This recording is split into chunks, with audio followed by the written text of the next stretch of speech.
सर्वप्रथम पेरियार जी के जन्म दिवस की हार्दिक मंगल कामनाएं। पेरियार जी ने जीवन भर ब्राह्मणवाद का खुलकर विरोध किया।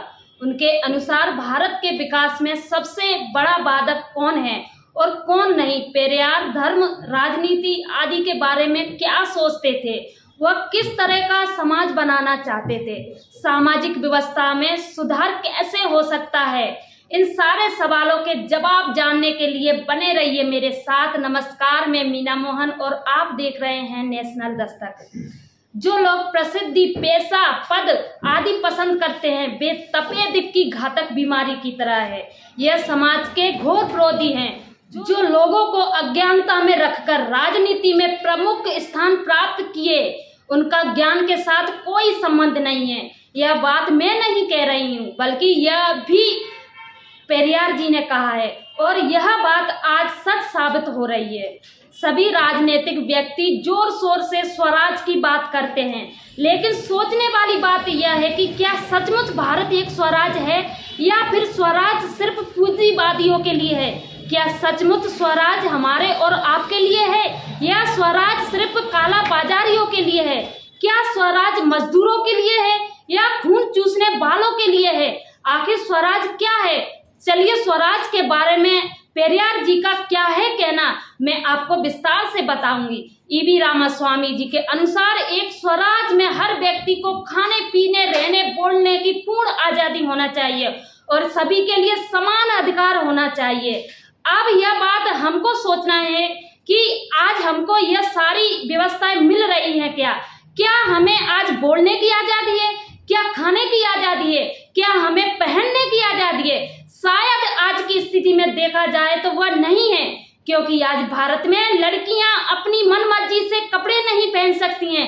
जब कोई लड़की अपनी मनमर्जी से जिंदगी जीना चाहती है, अपनी मर्जी से कपड़े पहनना चाहती है, तो हमारा संस्कारी समाज लड़कियों को ऐसे कपड़े पहनने के लिए मना करता है। उसको अपना पूरा बदन ढक के चलना चाहिए।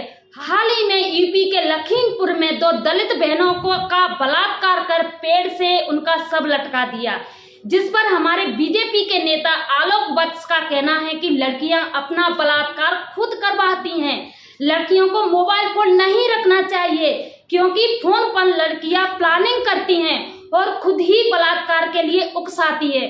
शर्म आना चाहिए इन बीजेपी नेताओं को जो कह रहे हैं कि लड़कियां अपना बलात्कार खुद करवाती है। इन नेताओं पे देश तो संभल नहीं रहा है। लोग धड़ल्ले से बेखौफ होकर बहन बेटियों की इज्जत लूट रहे हैं। बीजेपी नेताओं से न तो देश संभल रहा है, न ही प्रदेश। कानून व्यवस्था को ध्वस्त कर दिया है। अब इन पे जब कुछ हो नहीं रहा है तो लड़कियों को ही दोषी बता रहे हैं और कह रहे हैं कि ये लड़कियां अपना बलात्कार खुद करवाती है। यह ढोंगी भारत में झूठे स्वराज की बखान करते हैं। हम कहते हैं कि भारत में कहीं नहीं है स्वराज। अब बात करते हैं कि ईवी रामास्वामी धर्म के बारे में क्या सोचते थे। चलिए उसका भी मैं आपको जवाब दूंगी।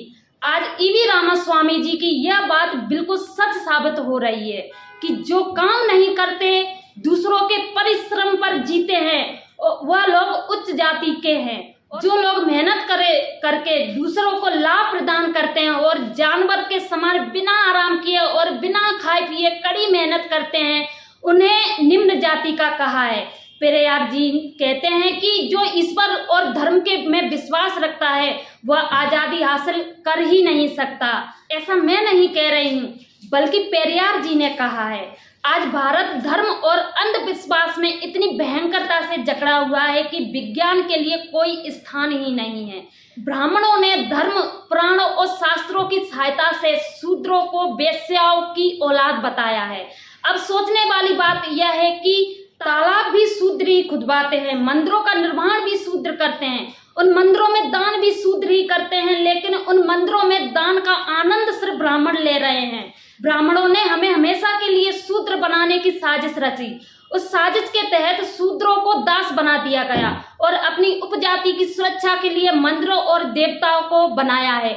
आज धनी लोग, शिक्षित लोग, व्यापारी, पुरोहित, ऊंची जाति के लोग धर्म और शास्त्र से लाभ उठा रहे हैं। इसी ईश्वर के नाम से, धर्म के नाम से इन पाखंडियों ने अपना उच्च स्तर बना रखा है। भारत को जाति व्यवस्था के द्वारा सदियों से ये लोग बर्बाद करते आए हैं। पेरियार जी के अनुसार शूद्र इस देश के मूल निवासी हैं और भारत के प्राचीन शासक है, लेकिन ब्राह्मणों ने शूद्रों को चौथे पायदान पर पहुंचा दिया है। पेरियार जी ने कहा है कि जब सभी मनुष्य जन्म से बराबर हैं तो यह कहना ब्राह्मण ही उच्च है और दूसरे सब नीचे है, यह बात बिल्कुल बकवास है और झूठी है। यह हमारे साथ बहुत बड़ा धोखा है। पेरियार जी ने ब्राह्मण धर्म को नकारा है, उसकी तीखी आलोचना की है। अब बताते हैं कि आखिर पेरियार जी के अनुसार धर्म कैसा होना चाहिए। पेरियार जी ने धर्म के बारे में क्या बताया है। एक धर्म को प्यार को बढ़ावा देने वाला होना चाहिए, उसे हर एक को दूसरे की सहायता करने के लिए प्रेरित करना चाहिए, उसे हर एक को सत्य का सामना करने के लिए प्रेरित करना चाहिए। दुनिया के लिए ऐसे ही धर्म की आवश्यकता है जिसमें सारे गुण विद्यमान हो। एक सच्चे धर्म का इसके सिवा और कोई महत्व हो ही नहीं सकता। पेरियार जी ने कहा है कि धर्म के ठेकेदारों ने ईश्वर को आजाद नहीं छोड़ा है। आखिर इन ठेकेदारों को मंदिर क्यों चाहिए? यह पूजा क्यों करना चाहते हैं? यह एक पत्नी, गहने, आभूषण, हीरे क्यों चाहते हैं? यह मंदिरों के पुजारी देवदासियों का आनंद क्यों ले रहे हैं? इन पाखंडियों की वजह से ईश्वर के अस्तित्व पर प्रश्न खड़े किए गए हैं। आखिर इन सभी सवालों के जवाब देने के लिए कोई ईश्वर आगे क्यों नहीं आया? यह जो लंबे टावर जैसे दिखने वाले मंदिर बनाए हैं, उनके शिखर पर सोने की परत चढ़ाई है, नटराज के लिए सोने की छत बनाई है, यह जो 1000 खम्भों वाला मंडप बनवाया है, इन सारी चीजों को बनाने के लिए शूद्र मजदूरों ने कड़ी मेहनत की है।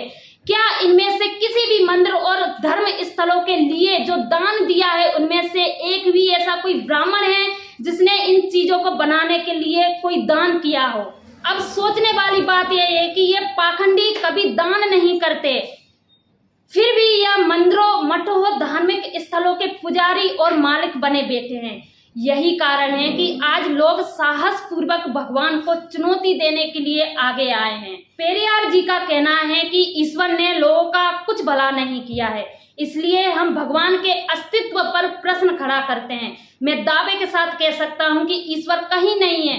अगर धर्म यह कहे कि मनुष्य को मनुष्य का सम्मान करना चाहिए तो हमें कोई आपत्ति नहीं है। अगर धर्मियों के समाज में ना कोई ऊंचे है ना कोई नीचे, तो हम उस धर्म के खिलाफ आवाज नहीं उठाएंगे। अगर धर्म यह कहे कि किसी को भी भगवान की पूजा करने के लिए कोई खर्च देने की जरूरत नहीं है, तो हम भगवान का विरोध नहीं करेंगे। आपको ईश्वर के नाम पर मूर्ख बना रहे हैं, वे आपको अंधविश्वासी बना रहे हैं। ब्राह्मणों ने शूद्रों को अपृश्य कहा है और खुद आरामदायक जीवन जी रहे हैं। ब्राह्मण कहता है कि मैं लोगों की तरफ से भगवान से प्रार्थना करूंगा कि भगवान उनको खुश रखे। ऐसा कहकर लोगों को मूर्ख बनाते हैं। मैं इस दलाली की व्यवस्था की दृढ़ता से निंदा करता हूं और मैं आपको चेतावनी देता हूं कि इस तरह के ब्राह्मणों पर विश्वास ना करें। फिलहाल इस वीडियो में इतना ही। आपकी इस खबर पर क्या राय है, अपने सुझाव हमें कमेंट बॉक्स में जरूर दें और वीडियो को अपने दोस्तों व रिश्तेदारों में ज़्यादा से ज़्यादा शेयर करें। चैनल को सब्सक्राइब करें। नमस्कार। नेशनल दस्तक की आपसे गुजारिश है कि अगर इसको बचाना चाहते हैं तो नेशनल दस्तक को सब्सक्राइब करने के लिए रेड कलर के सब्सक्राइब बटन को दबाएं, फिर बेल आइकन की घंटी दबाएं। नेशनल दस्तक को बचाने के लिए बहुत जरूरी है कि हर खबर को शेयर करें, लाइक करें, कमेंट जरूर करें।